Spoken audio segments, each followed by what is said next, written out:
Hey everyone, welcome back to the Omega Games podcast. I am John, your host, and I'm so excited to be on board with my good friend Jim Nettles here at Omega Games. Jim, welcome on board today.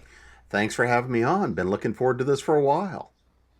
Oh, it's going to be exciting. And just for some background, everybody, Jim and I actually met at GalaxyCon here in Raleigh last year as we were kind of walking the floor, and we took a look at some really cool things that were being created. I think you guys had the 3D printed, the dragons or something like that on the table.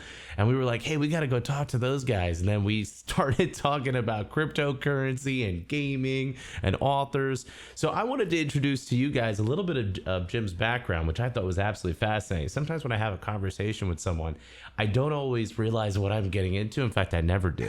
And then I find out that I'm talking to somewhat of almost like a gaming and authorship legend. So let me read this to you guys, and then we're going to go into some really cool conversation today. So Jim has had a 30-plus year career in business and technology consulting. And what I found really fascinating was in FinTech, AI, business intelligence, and virtual and augmented reality, which when we were at the table, I was like, wow, this is fascinating. But it's so cool to see the artistry side, Jim.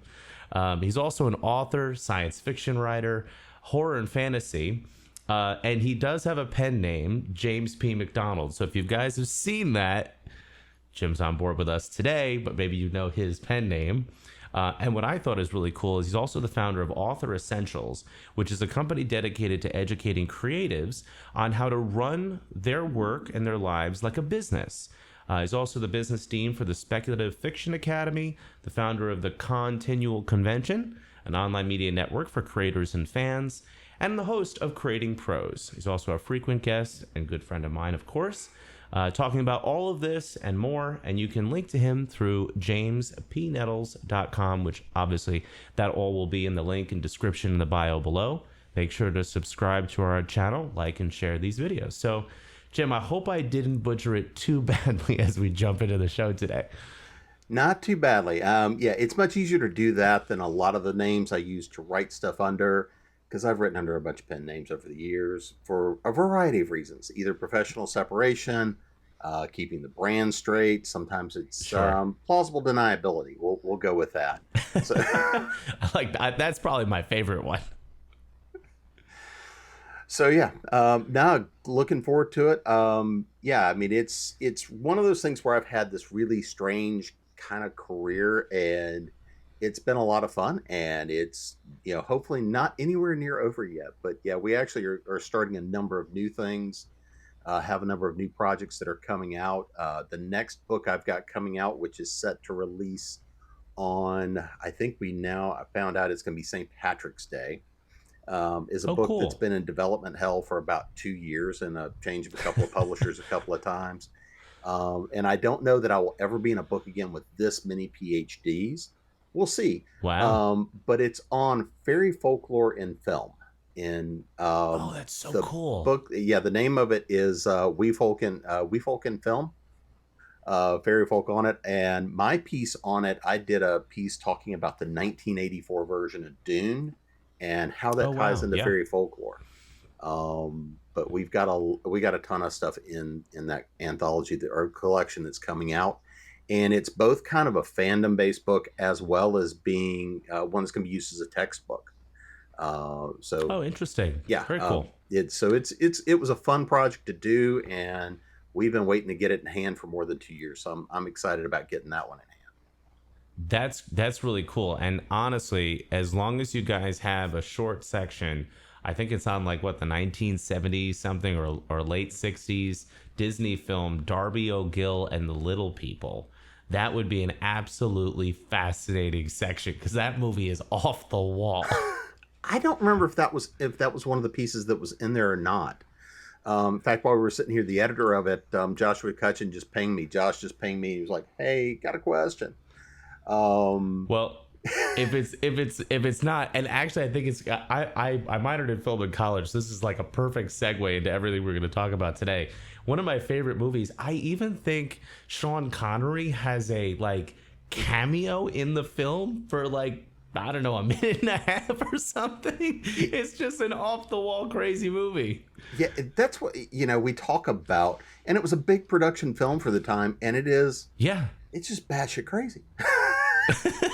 It's like, what is going on? There's a Bianchi involved. I think this is so cool because this is why, folks, this is why Jim and I connected, because of these small extent interests that we have in folklore and animation and fantasy and writing. It's just these tiny little pieces that you can pull out and realize at the time that Disney, as one of the biggest budget, movie producers in the country, was struggling a little bit to get these movies out there, because film, I guess, in the late 60s, early 70s overall was a bit challenged, until you had your big budget blockbusters like Back to the Future in the early 80s, etc. And so some of these projects were just totally throw something at the wall and see what works. But Jim, I think it's interesting. We're starting to see something very similar today in technology advancement, like at the time with animation and those types of movies, and how they were using different new techniques to present visual media. Something that we've talked about is the role, I guess, or state of some new current technologies in changing how artists are engaging with your typical landscapes, let's say with visual media and design. I mean, the Apple Pencil's only 10 years old or so, and digital art really took off after those pieces were invented. But now you see things like, Chat GPT or Stable Diffusion. What is the current state of maybe blockchain and video game development, animation and design? What does that mean for these industries as things are starting to change even more rapidly than they were in, let's say, the mid 70s? Well, and in fact, I got in a conversation about this yesterday with some of the friends where we put on Con-Tinual, and because all of us come back in some way, shape, or form from media. We were talking about the fact of, yeah, stuff changes. So I did a podcast a couple of weeks ago talking about the advent of the new AI art technologies, the generation, Yeah, and some of the copyright issues that are coming up there. sure. Then the show that dropped this week was actually on. This week's show was actually on the Chat GPT generators and some of these things. Yeah. And so what was funny was when it dropped was the number of bots that came out and said, "Oh, did you know you can do better than Chat GPT?" And I'm like, yeah, okay, I'm hitting something with the bots. That makes me feel a little better. That's But really cool. because I know a lot of artists, I know a lot of creators across pretty much every medium. I'm a writer. I'm a glass artist. I do some other stuff, mostly to keep my insanity. Um, but I've got a lot of friends across the spectrum, that do film. I mean, I've got friends that do special effects for all the major big budget stuff. I've got friends Sure. writing for Marvel and DC and working in the studios, as well as indie artists, indie filmmakers, indie musicians, all these folks. Well, what do we see happening is, how do we react to new technologies? So in the conversation we had going yesterday, one of the things that came up was remembering the good old days of, oh yeah, we had to like cut, print it out and cut it, put it on a whiteboard and do it, Yeah. do the type and all this stuff. And it was like, when Photoshop came out, everybody freaked out going and saying, wait, you mean we don't need those people anymore? No, we just need them to do something different. Right. When we Right. look at, when we look at a lot of these new technologies, everybody's freaked out going, what's going to happen? I'm like, for good or bad, because I've played with some of these things for so long, I was like, oh, okay, the next version of it's out. Let's go look. Whereas what happens to most of the public is when new technologies hit, they get amazed because they haven't watched the progression of it. Right. Looking at Right. something like Wonder, Mid Journey, looking at all the things that are commercially are out there playing, and some of the deep fake technologies where I can slap my face into a music video. It, Yeah. It's like the infancy side. We're not even scratching the surface of what's possible. oh yeah, I mean, from that side of things, for going out and playing with those kinds of technologies, it's a lot of fun.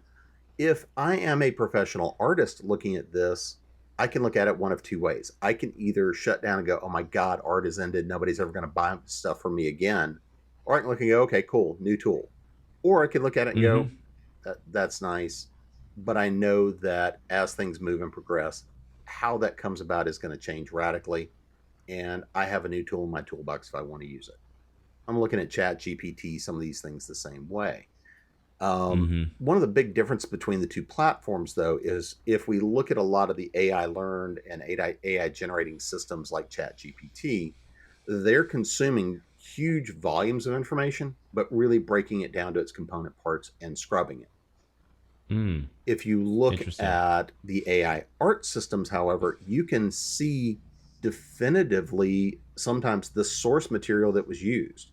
And there's already Right. some copyright cases and things that are out there that are coming through the system going and saying, no, you stole too much of my work here. This is it derivative or is it not? And this kind of Right. copyright conversation is going to be a big discussion. Well, a conversation I've been in and a little bit of work I've been doing in the background and involved in some of the conversations is looking at what does the blockchain do for us? What Mm. can we use it for as we move deeper and deeper into the digital world? If I can take and basically watermark my art with a digital signature and something on the blockchain, that's something that can be picked up and carried through any of these generation processes to either make sure that it has scrubbed it to the point where my work is no longer there. It may still be a source. Or one of the other things that may Mm-hmm. happen is it says, no, you took my art as a source for that. You need to pay me a royalty. Even though it's a derivative Sure. work, you still need to pay me something for that. This is where I think there's a lot of promise in terms of blending blockchain technologies and blending how some of these new AI driven systems are going to work along with how these new technologies can be just used as tools because it's like anything else, it's here. I don't think Skynet is going to be Picasso, and looking at how these things are moving, Yeah. we can either shut down because we see them here. I mean, I remember the same arguments again about Photoshop and things like this with digital manipulation. When people got Mm-hmm. past the initial idea of, oh my God, nobody needs me anymore, to this just created a lot of new options for me. Yeah. Um, Yes. Same thing with ChatGPT. I was working on an article for it in preparation for the podcast and a couple of things like this. I've been playing Mm-hmm. with it. Right. What does it do? What does it not? And much like I Yeah. said in the show, what sent me over the edge was a friend of mine sent me a video going, "Oh my God, the world has ended." And the video was, "Here's how you can run out, in the morning and fire off a couple of prompts in Chat GPT. It'll write the entire story for you. You can run over to Mid Journey and print off a cover, and your book will be on Amazon by nighttime, raking in the millions." Wow. I don't know about that, but yeah, And I I'm sitting there understand your going, point. Yeah. by the time I got done laughing, first of all, first of all, the idea that books are going to rake in the millions unless your name, is like King or Rowling or, somebody Yes. like that, Yes. yeah, has a built-in Yes. audience. No. Secondly, somebody that my wife deals with and whatnot, they were like, "Hey, we want to know about using Chat GPT for writing sales emails and letters and stuff like this." Mm-hmm. And you probably could hear the sound all the way in Raleigh of me banging my head on the table going, no, it doesn't work that way. Right. Um, Right. Here's what it does. It gives you about as average and middle of the road starting point as you can get. I was Sure. curious. Yeah. Yeah. So I Yeah. said, outline me a story about X. And I told her to give me a number of different outlines because I'm like, all right, let's see what it does. I said, write me a story about X. Being a writer, I was Mm-hmm. evaluating the writing, Mm-hmm. and I'm like, okay, this pretty much It's reminds average. me Yeah. of an early stage student who's writing their first draft and going and saying, "What do you think? I'm new and original." And I'm like, okay, so what you've hit is hit the most derivative baseline, Yeah. at best average. But the thing about it is this: it's a starting point. Of course, of course. Well, I want to jump in on that because I first of all I appreciate your comments because I think there's two comments that I would just kind of follow up on. There's a really cool show if people haven't watched it on I think it's on Netflix. It's called The Movies That Made Us, Mm-hmm. and highly recommend it for anybody who loves documentaries, but also like movie making and what goes into, like you said, authorship and stories. Like how I think it was The Nightmare Before Christmas was a 15-year project idea that one lady had an idea that she really wanted to make this film, and it took that much time to chip away and find the right people, and Tim Burton, etc. But one of the cool episodes was on Jurassic Park, and how the folks at ILM, there was a lot of pushback on not using clay animated dinosaurs, which had been the standard in Hollywood for 60 plus 70 years at that point, and how a couple of devs down in the basement of ILM, and they're all on the show, and how they just made I think a 5-second just motion captured movement of a dinosaur in a 3D program, which I guess was the old CAD design programs. And that revolutionized the industry. And now, obviously, computer animation and generation is standard in almost any film at certain points. So it's, again, how these technologies might start really small, but then just become a dominant force in an industry. And it's how it was accepted by different individuals. And somebody like, Steven Spielberg, who says, I see the future, I want that. And then that changes, the course of history.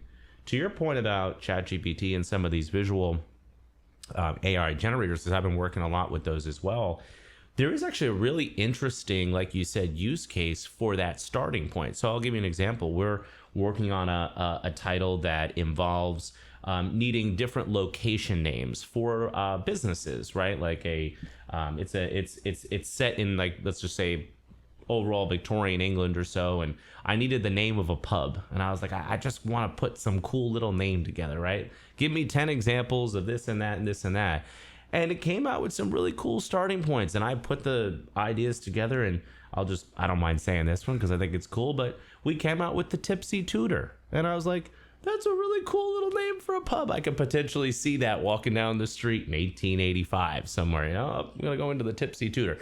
My point is that I think these, like you said, these are tools that can help you get started to even think through in your mind how to help you move game, development forward, or story or authorship forward. I certainly agree with you on the writing aspect.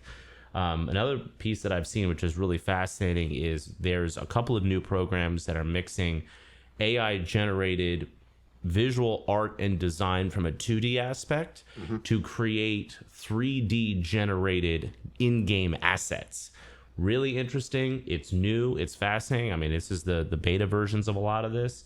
But think about, how many, artists could start with a static mesh that maybe they didn't think of before, and then edit that and make custom, designed in-game assets, where, again, it cuts out some of that early stage iteration and then allows the artist to be more free for customization.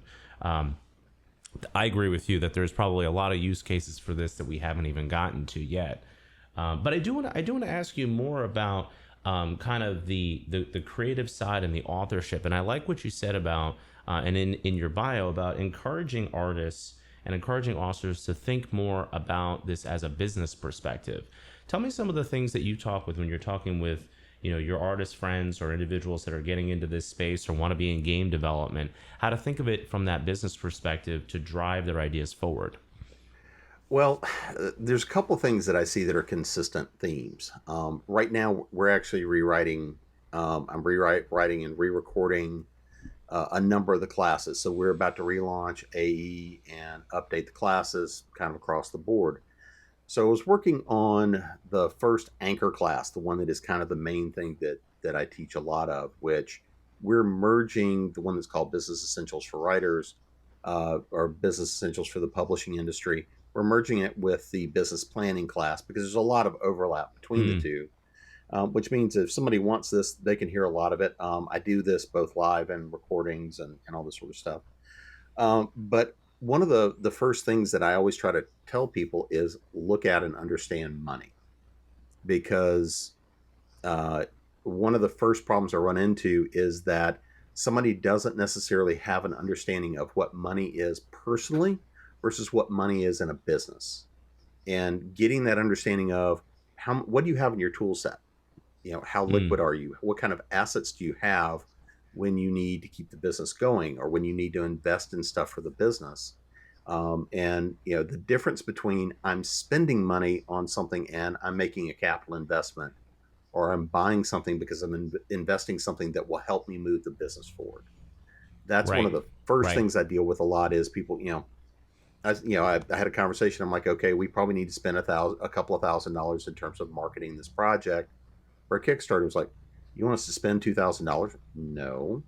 This is Hmm. budget we need to spend to raise the capital to fund the project.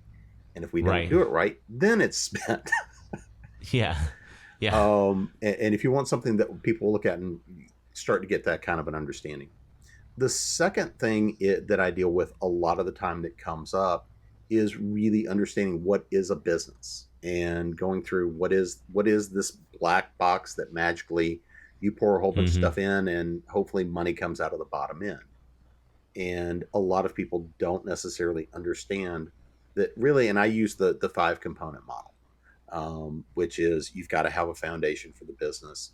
You've got to have the people, the network, and understand the people of the business, both from a customer and the side you need to run the business. From sales and marketing. Because everybody wants to jump straight into tell me about sales. How do I sell more? How do I move more? It's like, Right. do you have everything else in place first? Hmm. Then learning about the tools, the operations, what are the things that keep the engine going, and then last but not least, diving in and talking about finance, accounting, money, the metrics to know if you're doing things well or not. And I spend a lot of time talking about cash flow. Um, Of course. so yeah, I'm a lot of fun at parties. Um, but Chat GPT and cash flow. That's our next podcast. absolutely. It's okay. I'll find another tangent to go off on. But a couple of those things often are the things that trip people up the most is getting confused in the difference between am I building a business or am I creating a job for myself? Sure. And all of these are things I've dealt with not only in the creative space. I've dealt with this with attorneys, with people in healthcare, Hmm. software Sure. companies.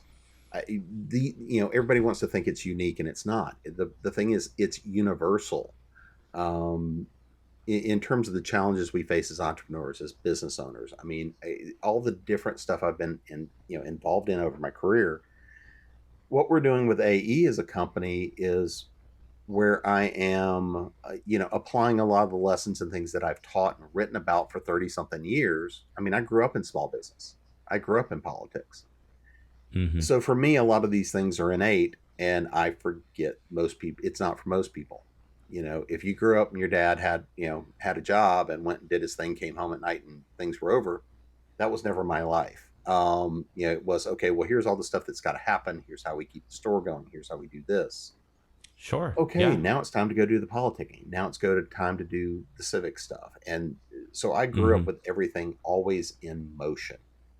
Mm. Um, and I think this is one of those things a lot of people don't get. And being a writer, we have this illusion of, okay, I get to go sit in my dark cave and I get to lean over the keyboard and crank out words, and then magically things are going to happen. Yeah. Yeah. And it It's doesn't that's necessarily, not how it works. Not not how it necessarily. works.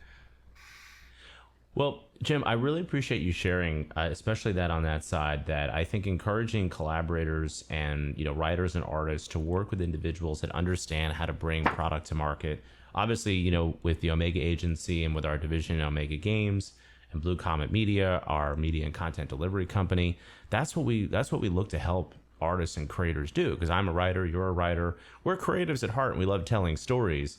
And we've just learned, you've learned more than I have along the way, but I've been in here for a little bit, and we've learned a lot of these different lessons that we want to help others kind of get forward of and see that in their visioning, and then be able to be more successful and ultimately get to what their driving goal is. I had someone tell me last week that one of the biggest things she was so excited to be part of our organization is that she'd been searching for this her whole life. And she just wanted to be able to tell stories to people and have the freedom to be able to do that. And I said, that's the whole reason why we built these organizations. So I think the same thing for artists and writers and videographers and producers and creative artists. That seeing someone who enjoys your work and the smile and that joy that you bring them and them engaging with your world and your space is the ultimate goal. So I would just ask, as we kind of wrap up the show today, what are some key takeaways that a writer, an artist, or someone looking to get into the gaming space, AI, what are some key takeaways that we might be able to help them with today that they can kind of digest them and then come back and obviously get in touch with us for questions along the way? Well, the first thing I'm going to do is a shameless plug. Oh, and it's probably backwards. I actually wrote a whole book on it, and the second one is going to probably come Awesome. out the beginning of the second quarter. But the big things I would look at are number one, button seat. Work on your craft, because Hmm. if you're not working on your craft and you're not improving, developing, then you're also not building the market. You're not putting out something that's going to be able to bring you the kinds of returns, both personally and also from a professional commercial sense. So Hmm. that's the first thing, Hmm. is have button seat working.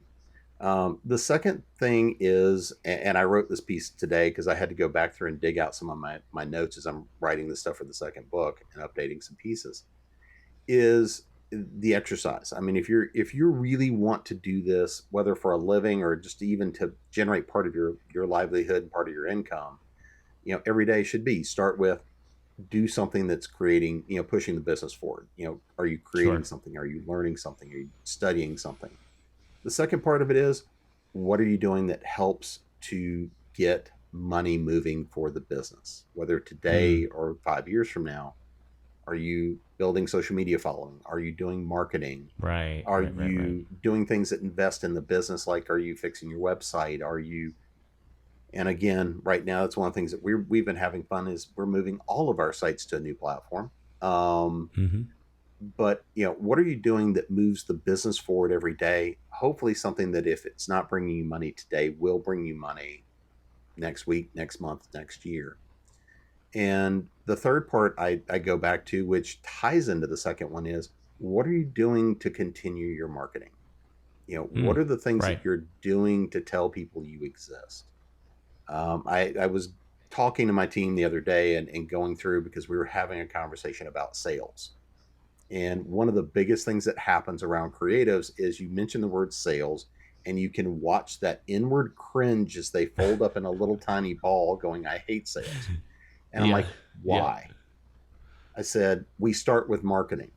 As Hmm. storytellers, this is the thing we should love the most, because Absolutely.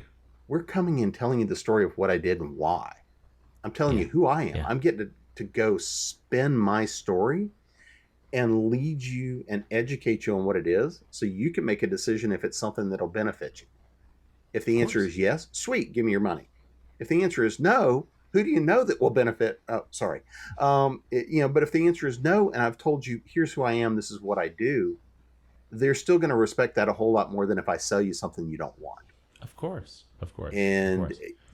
if you're doing those things, and then last but not least, if you're doing the things to take care of yourself physically, mentally, every day, whatever that looks like for you, and you're doing those routines, that's putting you up, setting you up for a pattern for a long-term success.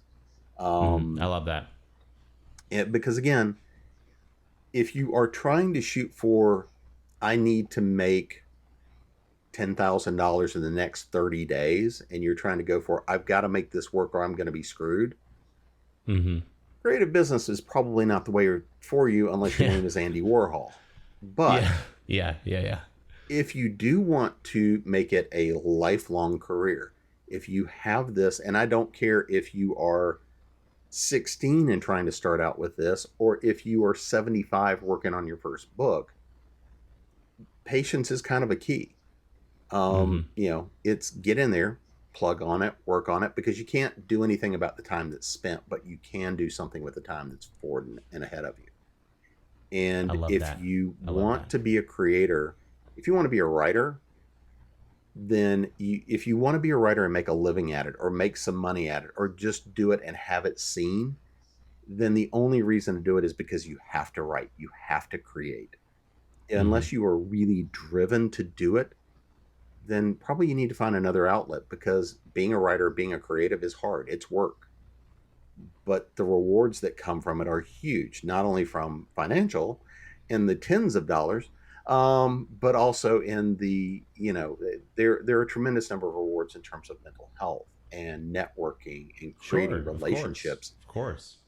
And then ultimately, if you do it for long enough, you'll be in 10 years, you might be an overnight success who is well known, and you're in front of people, you're speaking, you're talking, you're selling books, you're selling product, you're doing all of these things.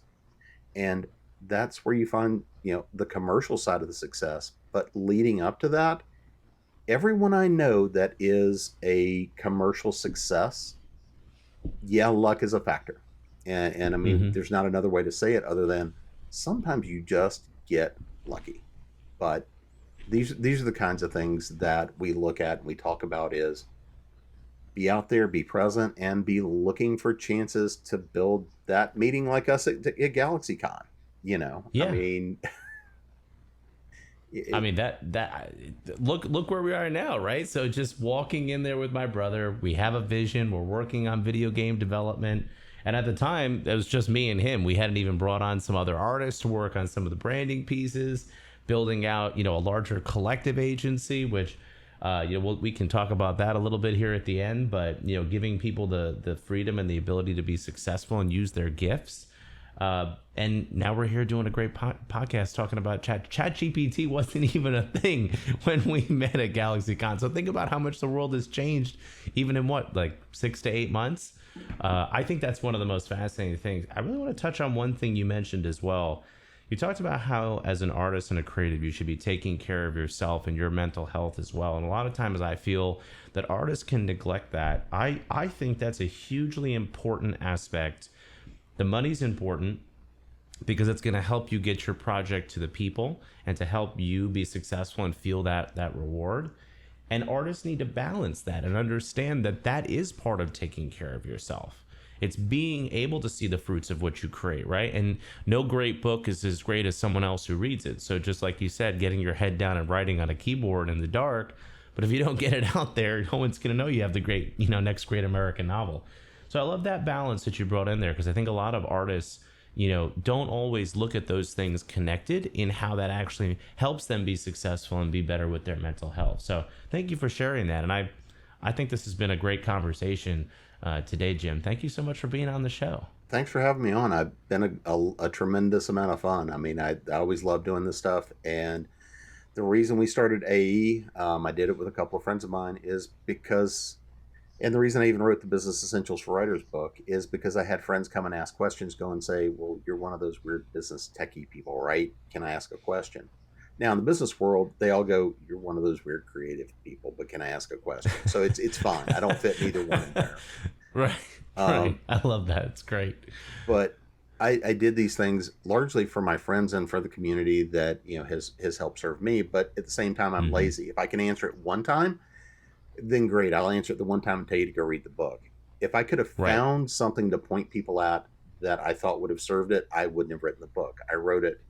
It was based on years and years of articles, stuff I'd done, things I'd written for business at large that I was able to repurpose, rewrite, repurpose, and tune to the community. Hmm. But I firmly believe every artist, it has a right to try and earn a living from their art. They have a right to be paid for that. And one of the biggest problems I think that we all face, you're going to see it in the gaming community, is how much are people willing to pay for it? Despite what it takes to develop, what it costs to Mm. develop, what it takes to do, everybody just wants everything for free. Not, Yeah.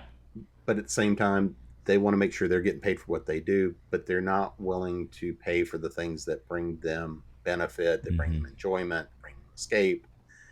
Not necessarily paying attention to the fact it takes a lot of time, it takes a lot of effort, it takes a lot of Sure. money to Sure. produce these things.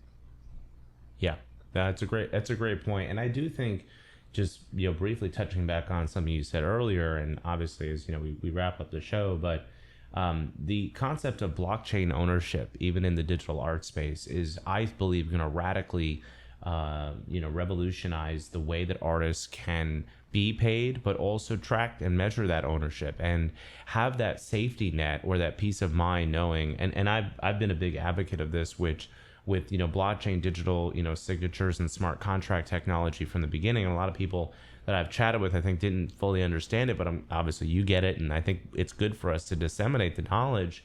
Is that the whole NFT craze was really, like I said, almost an infancy explosion of just, hey, what could we do with something really cool like this? But the implication of radical ownership of your artwork in a digital space is a fascinating and important topic that more artists need to embrace, because eventually, it'll challenge infrastructures like record labels and, you know, other publishers, and the styles of how art is disseminated, where artists can feel that they do have ownership now in a different way than they might have, where, you know, you even said in the past they should be paid, but how many artists have, you know, made a cool music track and, you know, it gets picked up by someone and they don't get the, you know, the accolades or the due that they should have for creating something that's really amazing. Not that that happens all the time, but these are stories that you hear. And digital ownership and signatures can really be a way that artists can track that and measure that, and like you said, have an ability to have that case for ownership. So maybe we could do a whole show on that, because I think that's a huge thing that artists should really understand. Yeah, I do a lot of talking and do a lot of dealing with intellectual property and copyright law and trademark, and I Of work with a course. lot of different attorneys.